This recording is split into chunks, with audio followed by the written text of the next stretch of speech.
بسم اللہ الرحمن الرحیم۔ السلام علیکم ورحمۃ اللہ وبرکاتہ۔ قربت کے 10 مقبول طریقوں کی اسلام نے بھرپور اجازت دی ہے۔ وہ کون سے 10 مقبول طریقے ہیں؟ کیا وہ عورت اور مرد دونوں کے پسندیدہ طریقے ہیں؟ اور کیا آج کے مسلمان ان طریقوں سے صحبت کر رہے ہیں یا انگریز کے بتائے ہوئے طریقوں پر گامزن ہیں؟ یہ تمام معلومات آج کی اس معلوماتی ویڈیو میں دی جائے گی۔ گزارش ہے کہ اس ویڈیو کو آخر تک ضرور دیکھیے گا۔ محترم ناظرین، سب سے پہلے جان لیجئے کہ اسلام دین حیات ہے اور ایک مکمل ضابطہ حیات ہے۔ زندگی کا کوئی شعبہ ایسا نہیں ہے کہ جس کا علم اسلام نے ہمیں نہ دیا ہو۔ حتیٰ کہ دین اسلام نے شادی شدہ جوڑوں کو بہترین ازدواجی زندگی گزارنے کے لیے جہاں بہترین ازدواجی اصول دیے اور ایک دوسرے کے تمام حقوق زوجین پر واضح کر دیے، وہیں دین اسلام نے عورتوں اور مردوں کو باہم ملاپ یعنی ہم بستری اور صحبت کرنے کے رہنما اصول بھی عطا فرما دیے، اور ہم بستری کے معاملے میں تمام تر حدود و قیود بھی بتا دیں کہ جن کی پاسداری مسلمانوں پر لازم ہے، لیکن اگر کوئی غیر مسلم ہے تو اس پر ان حدود و قیود کا اطلاق نہیں ہوتا۔ لیکن نہایت ہی افسوس کا مقام ہے کہ پڑھے لکھے اور اعلیٰ تعلیم یافتہ غیر مسلم دین فطرت یعنی دین اسلام پر گامزن ہیں، جبکہ آج کی مسلمان نوجوان نسل اوباش اور انتہا پسند غیر مسلموں کے نقش قدم پر گامزن ہے۔ محترم ناظرین، حضرت اما عائشہ رضی اللہ تعالی عنہا جو کہ نبی کریم صلی اللہ علیہ وآلہ وسلم کی سب سے لاڈلی زوجہ تھیں، وہ اپنے زمانہ کی ایک بہترین عالمہ بھی تھیں اور انہیں انسانیت کے تمام شعبوں میں علم و عقیدہ کی حامل مانا جاتا ہے۔ وہ روایات، فقہ، حدیث، سیرت اور تاریخ وغیرہ کے میدان میں اپنی معرفت اور تجربہ کاری کا ذخیرہ رکھتی تھیں۔ بڑے بڑے جید صحابہ اور ان کی بیویاں اسلامی شرعی مسائل لے کر حضرت عائشہ رضی اللہ تعالیٰ عنہ کی خدمت میں حاضر ہوتے اور اپنے مسائل کا بہترین جواب حاصل کر پاتے۔ اس کی وجہ یہ بھی تھی کہ حضرت اما عائشہ رضی اللہ تعالیٰ عنہ نے اپنی آنکھوں سے نبی کریم صلی اللہ علیہ وآلہ وسلم کی سنت، ان کی عادات اور تعلیمات کو بہت ہی قریب سے دیکھا، جانا اور پرکھا تھا۔ بہت سی خواتین دیگر شرعی مسائل کے ساتھ ہی ساتھ جنسی شرعی مسائل بھی حضرت عائشہ رضی اللہ تعالی عنہ سے دریافت کرتی اور ان کے جواب میں حضرت عائشہ رضی اللہ تعالی عنہ نے کبھی انہیں نہیں ٹوکا، بلکہ آپ فرماتی ہیں کہ انصار کی عورتیں اچھی عورتیں ہیں کہ شرم انہیں دین میں سمجھ پیدا کرنے سے نہیں روکتی۔ اس سے ثابت ہوا کہ شرعی مسائل کا جاننا ہر مرد و عورت کے لیے ضروری ہے، خواہ وہ جنسی شرعی مسائل ہی ہوں، اور ان کو سیکھنے میں شرم ہرگز محسوس نہ کی جائے۔ محترم ناظرین، قربت کے 6 بہترین طریقے جو ہر کوئی استعمال کرتا ہے، اسلام نے ان کی اجازت بھی دی ہے، ان کے بارے میں کوئی منع نہیں کیا گیا۔ وہ کون سے طریقے ہیں؟ ان میں سے 2 طریقے مقبول ہیں، باقی جو 4 ہیں وہ بھی بتائیں گے۔ سب سے پہلا طریقہ یہ ہے کہ عورت نیچے اور مرد اوپر کی حالت میں ہو۔ دوسرا طریقہ یہ ہے کہ عورت اور مرد پہلو بے پہلو کی حالت میں ہوں۔ تیسرا طریقہ مرد نیچے اور عورت اوپر کی حالت میں۔ چوتھا طریقہ عورت اور مرد کھڑے رہنے کی حالت میں۔ پانچواں عورت اور مرد آگے پیچھے کی حالت میں، جبکہ چھٹے طریقے میں عورت اور مرد بیٹھنے کی حالت میں ہوں۔ ان طریقوں میں تیسرا طریقہ یعنی مرد نیچے اور عورت اوپر کی حالت میں اسلام کے نقطہ نظر سے یہ کلیہ حرام اور قابل تعزیر تو نہیں، لیکن قرآن و سنت کی تصریحات اور ان کے اشارات کے یہ خلاف ہے۔ طبی لحاظ سے بھی مختلف پہلوؤں سے نقصان دہ ہے۔ اس سے قربت کے 10 مختلف طریقے سامنے آتے ہیں، وہ ڈاکٹرز کے بیان کردہ طریقوں میں اضافہ ہیں۔ سب کو ملا دیا جائے تو قربت کے یہ 10 مختلف اسلامی طریقے بنتے ہیں۔ نمبر 1، عورت کھڑی اور مرد بھی کھڑا ہو، عورت بیٹھی اور مرد بھی بیٹھا ہو، عورت بیٹھی اور مرد کھڑا ہو، اور عورت لیٹی اور مرد آگے کے راستے میں آگے سے قربت کرے، عورت لیٹی اور مرد پیچھے کی سمت سے آگے کے راستے میں قربت کرے، عورت کروٹ لیٹی ہے اور مرد بیٹھ کر اس سے قربت کرے، عورت کروٹ لیٹی ہے اور مرد بھی کروٹ ہی کی حالت میں پیچھے کی سمت سے آگے کے راستے میں قربت کرے، عورت چت لیٹی ہو اور مرد کروٹ ہو اور آگے کے راستے میں آگے کی سمت سے قربت کرے، عورت ٹانگوں کے بل جھکی ہو اور مرد پیچھے کی سمت سے آگے کے راستے میں قربت کرے، عورت کمر سے جھکی اور مرد آگے کے راستے میں پیچھے کی سمت سے قربت کرے۔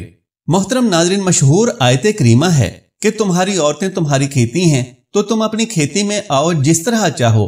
سورہ بقرہ کے عموم قربت کے یہ سبھی طریقے داخل ہیں۔ مرد اپنی شریک حیات کے لیے حسب منشا ان میں سے جس صورت کا چاہے انتخاب کر سکتا ہے، ان میں جس طریقہ سے چاہے اپنی بیوی سے قربت کر سکتا ہے۔ ڈاکٹرز کہتے ہیں کہ قربت کے اسلامی طریقوں میں چوتھا، پانچواں اور چھٹا طریقہ زیادہ مقبول، آسان اور قابل عمل ہے، خاص طور پر چوتھا طریقہ ہے یعنی عورت چت لیٹی ہو اور مرد آگے سے آگے کے راستے قربت کرے۔ ڈاکٹرز نے کہا قربت کا یہ طریقہ عورت کے لیے سب سے زیادہ مبنی اور سہولت والا ہے، اس طریقے سے زیادہ جنسی تسکین عطا کرنے والا ہے۔ اس صورت میں وہ جنسی عمل میں زیادہ سرگرمی سے حصہ لے سکتی ہے۔ اسلام کے نقطہ نظر سے بھی قربت کا یہی طریقہ سب سے زیادہ افضل اور قابل ترجیح معلوم ہوتا ہے۔ اسلام کے نزدیک عورت کی جنسی تسکین اس کا بنیادی حق ہے۔ عورت کو ہمہ جہتی جنسی تسکین قربت کی اس صورت میں حاصل ہوتی ہے، وہ دوسری کسی صورت میں حاصل نہیں ہو سکتی۔ محترم ناظرین، یہ بھی جان لیجئے کہ قربت کے وقت بے ستری اور بے حجابی سے اجتناب کی تاکید کی گئی ہے۔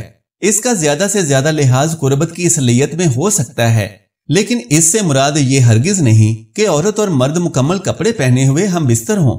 بے ستری اور بے حجابی سے اجتناب کا مسئلہ یہ ہے کہ عورت اور مرد چاہے مکمل برہنہ ہوں، لیکن پھر بھی دونوں کو اپنا آپ ڈھانپنے کے لیے کوئی بڑا کپڑا یا لحاف وغیرہ مہیا ہو اور وہ دونوں اس کپڑے یا لحاف کے اندر رہتے ہوئے ہم بستر ہوں۔ ایسا کرنے سے شیاطین سے حفاظت ہوتی ہے، لیکن اب یہ بھی جان لیجئے کہ شیاطین سے حفاظت کے لیے ہمارے نبی آخر الزماں حضرت محمد مصطفیٰ صلی اللہ علیہ وآلہ وسلم نے ہم بستری سے پہلے ہم بستری کی دعا کی تاکید فرمائی ہے۔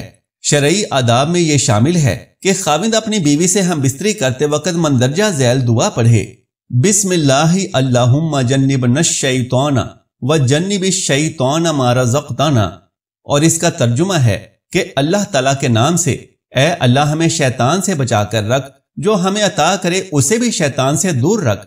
صحیح بخاری مع فتح الباری حدیث نمبر 138۔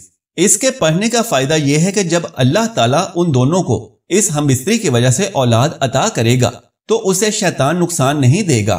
محترم ناظرین، بیوی کی دبر یعنی پچھلی شرمگاہ میں صحبت کرنے کے بارے میں بھی جان لیجئے کہ عورت کی پچھلی شرمگاہ میں جماع کرنے کا کیا حکم ہے۔ تو یہ کبیرہ گناہ ہے، چاہے حیض کے دنوں میں ہو یا عام دنوں میں۔ نبی صلی اللہ علیہ وآلہ وسلم نے ایسا کام کرنے والے پر لعنت کی ہے اور فرمایا ایسا شخص ملعون ہے جو عورت کی پچھلی شرمگاہ میں جماع کرتا ہے۔ امام احمد نے اسے روایت کیا ہے اور یہ حدیث صحیح الجامع میں بھی ہے۔ بلکہ نبی صلی اللہ علیہ وآلہ وسلم نے یہاں تک فرمایا جس نے حائضہ سے جماع کیا یا بیوی کی پچھلی شرمگاہ میں جماع کیا یا کسی کاہن کے پاس آیا تو اس نے محمد پر نازل شدہ قرآن سے کفر کیا۔ ترمذی نے اسے روایت کیا ہے اور یہ حدیث صحیح الجامع میں بھی موجود ہے۔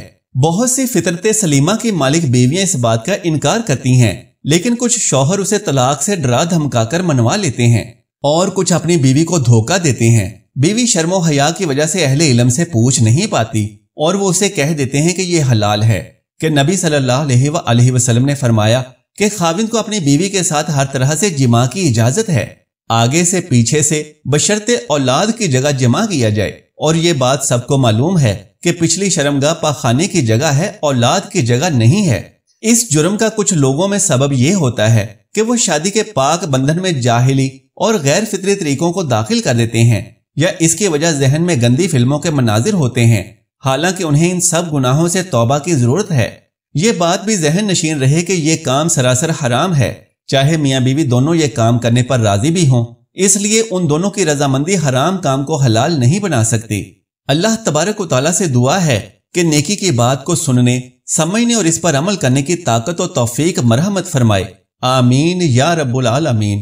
محترم ناظرین، درخواست ہے کہ اگر میری آج کی یہ معلوماتی ویڈیو آپ کو پسند آ جائے تو براہ کرم اس ویڈیو کو لائک اور شیئر کر دیجئے اور میرے اسلامی و اصلاحی چینل کو سبسکرائب کر لیجئے۔ جزاک اللہ خیرن کثیرا۔ اللہ ہم سب کا حامی و ناصر ہو۔